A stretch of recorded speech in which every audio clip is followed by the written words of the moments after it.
Olá, pessoal, todos são bem-vindos ao nosso curso Panorama da Bíblia. Hoje, estudando a carta de Paulo a Filemon, eu quero convidar você a se inscrever no canal. Está aí o nosso Instagram, @Pastor Daniel Dutra. Também deixa o seu curtir, deixa o seu comentário aí se você está gostando dessas aulas do Panorama da Bíblia.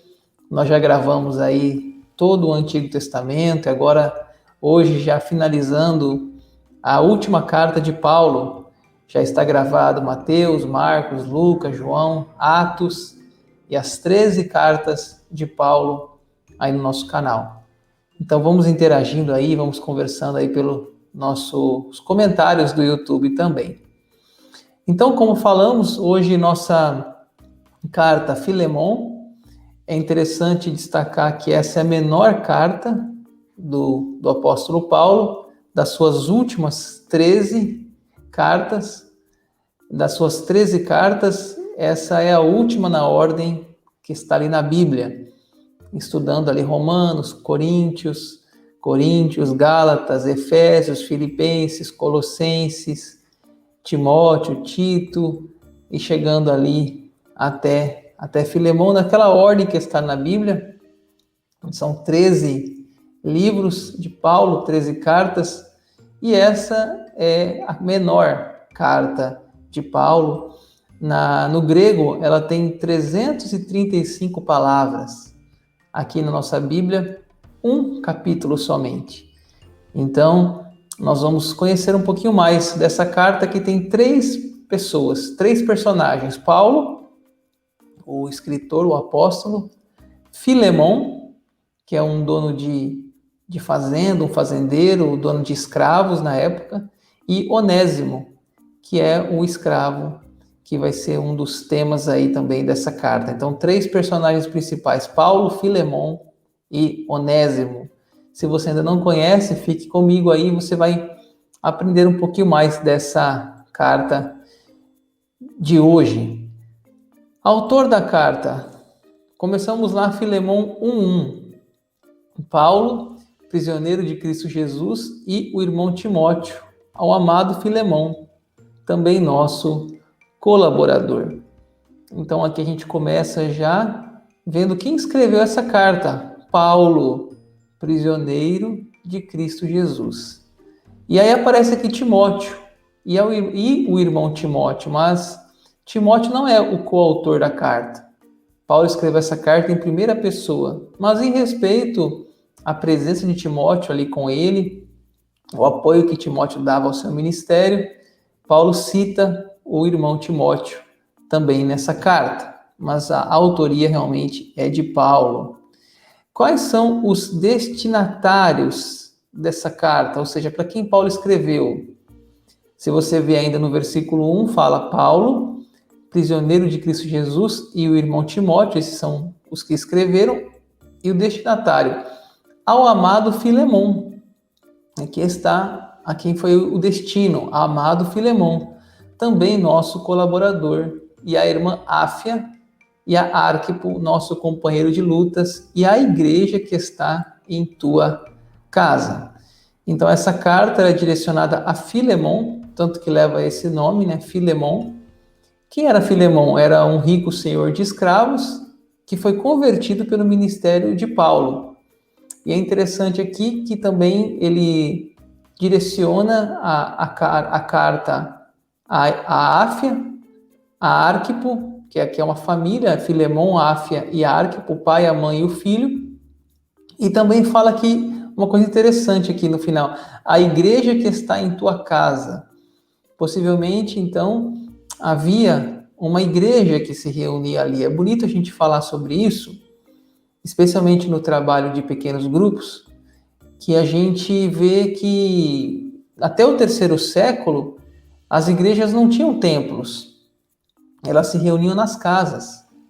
E você vê que ali, quando houve a morte de Jesus, o templo era dos judeus, e o cristianismo ali, os discípulos nasceram até como uma seita, contrário ao judaísmo. Então eles não tinham tempo, eles se reuniam nos lares. Eu gosto muito desse assunto dos pequenos grupos, ou chamado também as células, porque eu vejo que é uma forma da gente voltar a como a igreja primitiva fazia o trabalho de evangelização. Então é um tema para mim muito importante, o trabalho nos lares, a igreja no templo e a igreja nas casas. Interessante aqui também falar cartas da prisão. Olha o texto que diz, Atos 28:16. Uma vez em Roma, foi permitido a Paulo morar por sua conta, tendo em sua companhia o soldado que o guardava. Então veja que Paulo, por um período, ele ficou preso em Roma e numa prisão em regime domiciliar.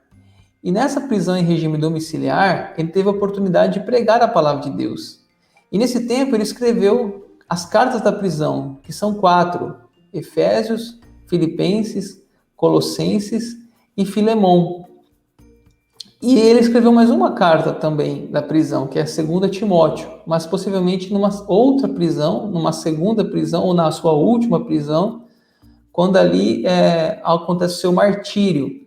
São as últimas palavras, inclusive está gravado aqui no canal a carta de Paulo a 2 Timóteo e também as demais cartas da prisão, Efésios, Filipenses, Colossenses, são todas gravadas aqui no canal, as 13 cartas de Paulo comentadas.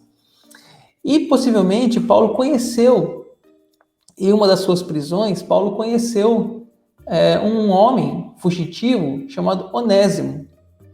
E Onésimo, ele foi preso em Roma e Paulo conhecia o seu dono, que é Filemão.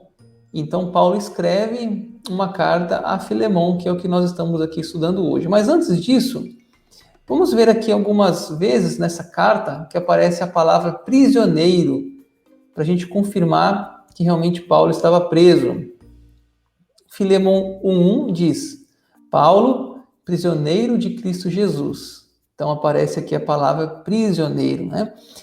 Filemão 1:9, prefiro todavia solicitar em nome do amor, sendo que o que sou Paulo o velho, e agora até prisioneiro de Cristo Jesus. Então Paulo aqui já se refere como uma idade avançada, está idoso, e ele também diz que é prisioneiro de Cristo Jesus. E tem mais um texto ainda, Filemão 1:23, uma carta curta, mas que por 3 vezes aparece aí a palavra prisioneiro. Saúdam-te, Epáfras, prisioneiro comigo. Então veja, uma carta de um capítulo e que aparece 3 vezes prisioneiro.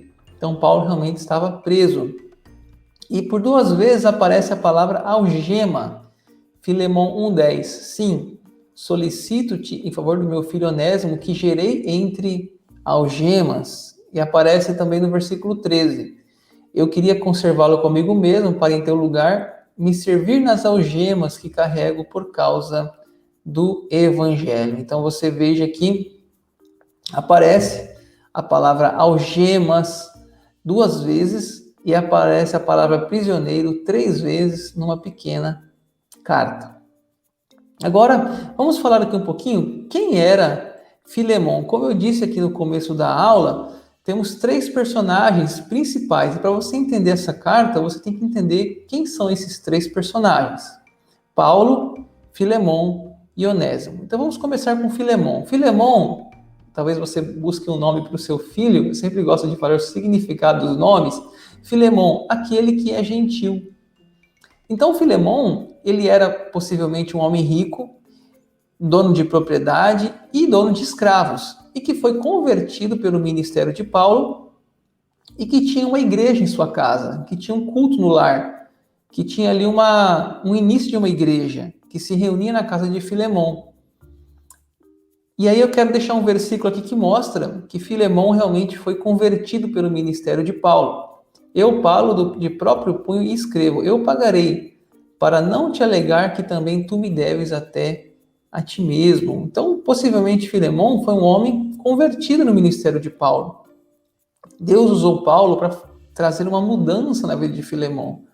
Talvez Filemão era um homem com muitas dificuldades, e Deus usou Paulo para ser um instrumento de transformação na vida dele, e ele deve ser grato, porque Paulo chega a dizer aqui, para não te alegar que também tu me deves a ti mesmo, ou seja, né, lembra de quando eu te conhecia, o jeito que você levava a sua vida, como a sua família estava em frangalhos, como seus negócios iam mal, e através da sua transformação, as coisas melhoraram para você. Você se tornou uma nova criatura. Então você, para não te lembrar, né, que você me deve até a ti mesmo. Então realmente era um filho na fé de Paulo, o Filemon. E no versículo 5, também fala algo aqui importante. Estando ciente do teu amor e da fé que tens para com o Senhor Jesus e todos os santos. E olha o verso 7. Pois, irmão, tive grande alegria e conforto no teu amor, porquanto o coração dos santos tem sido reanimado por teu intermédio. Então veja que Filemon, ele era um homem de muito amor, de muita fé para o Senhor Jesus. Ele ajudava a obra missionária, ele ajudava o apóstolo Paulo e os demais servos do Senhor. Ele tinha um coração de serviço ao reino de Deus. A casa dele, a casa de Filemon, era uma casa usada para pregar a palavra de Deus. Então, ele era um homem, como diz aqui Paulo, de muitos elogios, de um homem que foi transformado pela obra do Evangelho. Então, agora vamos falar do Onésimo, que é também um personagem muito importante nessa história para entender essa carta. Quem era Onésimo? Filemon tinha um escravo, né, que se chamava Onésimo. Então já falamos quem era Paulo, falamos quem era Filemon e agora Onésimo. Possivelmente Onésimo era um escravo de Filemon, e esse escravo, ele roubou o seu dono, Filemon, e fugiu para Roma. E lá em Roma, esse Onésimo foi preso e conheceu Paulo na prisão. E assim, Paulo evangelizou Onésimo e Onésimo converteu-se a Cristo. Onésimo agora é uma nova criatura. Assim como Deus transformou Filemon, Deus também transformou Onésimo. E essa carta, então, de Paulo é um convite à reconciliação entre Filemon e Onésimo. Deixa eu falar um pouquinho sobre escravos aqui no Império Romano. Era muito comum os escravos fugirem dos seus senhores. Eles fugiam e se envolviam com outros ladrões, se escondiam possivelmente no cais de Roma, praticavam outros furtos ali. Só que a gente também tem que ver que naquela época, escravo não tinha direito. Escravo podia ser castigado, escravo podia ser preso, torturado e até morto. Não sei se você já assistiu um filme que trata sobre escravidão. Tem um filme muito forte, que se você quiser entender mais o que era ser um escravo, é um filme chamado 12 Anos de Escravidão. E esse filme mostra a realidade do escravo. Então, escravo, ele era uma pessoa sem direito. O próprio corpo dele era só um instrumento de trabalho. Não tinha ainda naquela época direitos de um trabalhador. Você trabalha das 8 às 6 da tarde, 2 horas de almoço, seguro-desemprego. Não, ele era um escravo. Então muitos fugiam, muitos eram maltratados, muitos escravos eram colocados argolas em suas orelhas, condenados a tarefas pesadas, cadeias nos seus pés, castigados com varas, chicoteados. Eles eram simplesmente um animal de trabalho. Até alguns colocavam uma marca na sua fronte, na sua testa, porque se fugissem, alguém descobriria quem era o seu proprietário. Ou seja, não era muito fácil realmente ser um escravo. Como que era? O que era o escravo? O escravo era aquele que nascia de uma mulher escrava, então ele já era um escravo, ou quando uma nação conquistava outra nação. E isso nunca foi da vontade de Deus, a escravidão. Tanto que essa carta de Paulo a Filemon é um tratado de libertação dos escravos. Paulo vai dizer aqui nessa carta que Filemon deve tratar Onésimo não como escravo, mas como um irmão. E isso, para a realidade da época, era uma tamanha afronta contra os moldes dos donos de escravos. Mas, enfim, Paulo vai levar o Onésimo, né, o ladrão Onésimo, o escravo Onésimo, a Cristo. Olha o que diz Filemão 1,10. Sim, solicito em favor do meu filho Onésimo, que gerei entre algemas. Ou seja, ele evangelizou um escravo. Paulo teve esse cuidado de levar a palavra de Deus a uma pessoa que não era nem tido como um ser humano na época. Esse é o poder do evangelho, esse é o coração de Paulo, esse é o coração de Deus pelas pessoas. Todo ser humano tem valor. E nós podemos aqui dividir a vida de Onésimo em alguns momentos. Primeiro, na casa do Filemão, quando ele ainda é escravo. Aí ele roubou o seu patrão e fugiu. Um segundo momento, em Roma, quando ele se envolveu ali com outros ladrões, se envolveu no mundo do crime. Terceiro, quando Paulo o conhece na prisão e ele se converte ao evangelho. Quarto, ele se torna um ajudante de Paulo, ou seja, ele tem prazer em ouvir a palavra, deixa as más companhias e quer agora servir ao Senhor. E quinto, quando ele volta para a casa de Filemão, que aí o texto sagrado não fala, mas que possivelmente há um retorno, uma reconciliação e uma nova fase na vida de Filemão e Onésimo. E eu encerro aqui a nossa estudo de hoje falando do propósito. Então, qual que é o propósito dessa carta? Paulo escreve essa carta para para Filemão, para que Filemão receba Onésimo de volta na sua casa.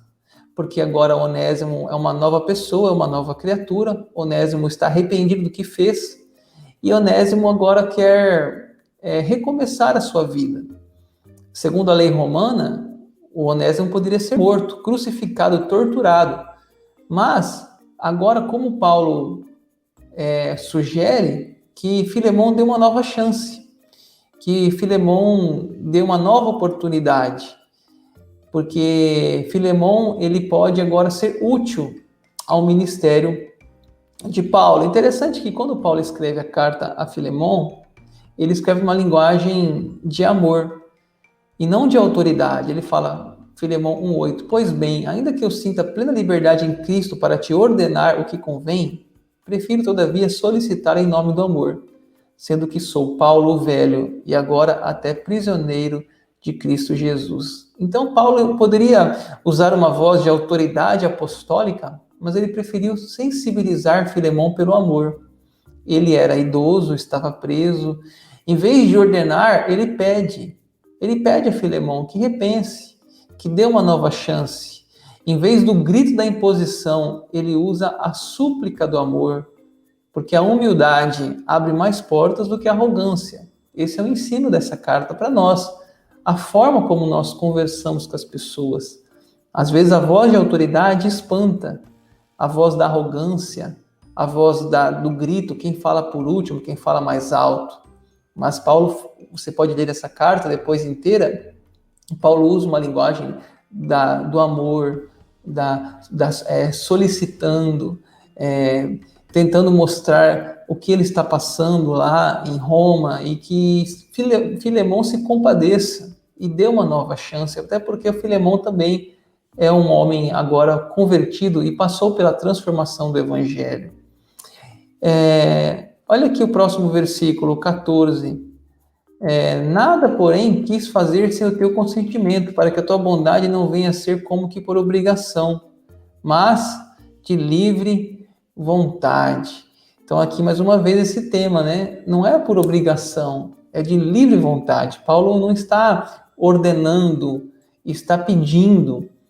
E também é interessante aqui um jogo de palavras, Filemão 11, ele antes te foi inútil, atualmente, porém, é útil a ti e a mim. O nome Onésimo significa, em grego, útil, proveitoso. E Paulo faz um jogo de palavras aqui. Se antes Onésimo era inútil, atualmente ele é útil. Paulo tem visto lá na prisão a mudança dele, a dedicação dele, a transformação dele. Então, se antes ele era um ladrão, agora ele deve ser recebido como um irmão, como uma nova pessoa. Onésimo pode ter roubado, furtado Filemon, mas agora Paulo entende que ele está pronto para um recomeço. E Paulo diz mais ainda, olha o que Paulo fala no verso 18: e se algum dano te fez, ou se te deve alguma coisa, lança tudo em minha conta.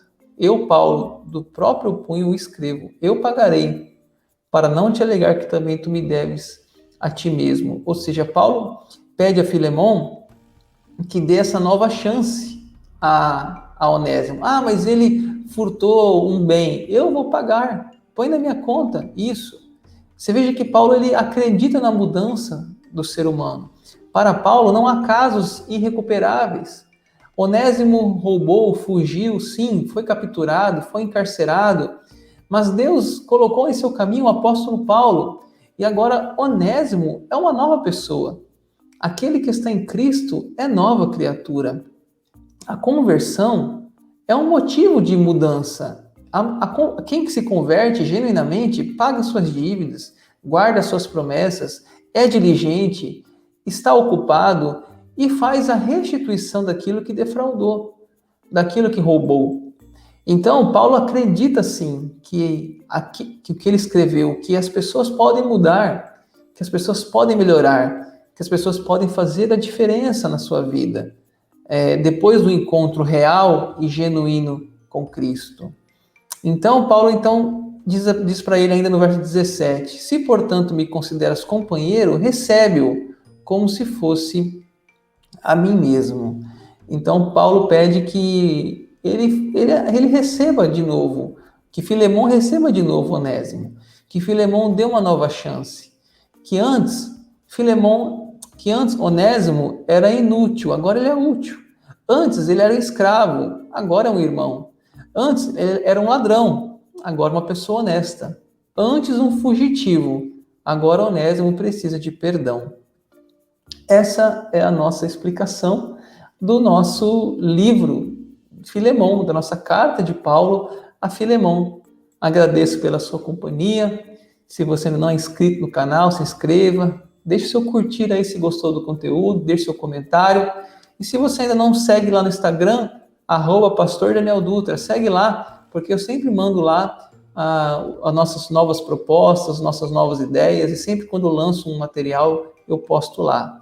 E vamos produzindo mais conteúdo aqui, sempre um conteúdo cristão, um conteúdo voltado sempre da palavra de Deus, nascendo da palavra de Deus e falando de temas voltados ao reino de Deus. Muito obrigado pela sua companhia.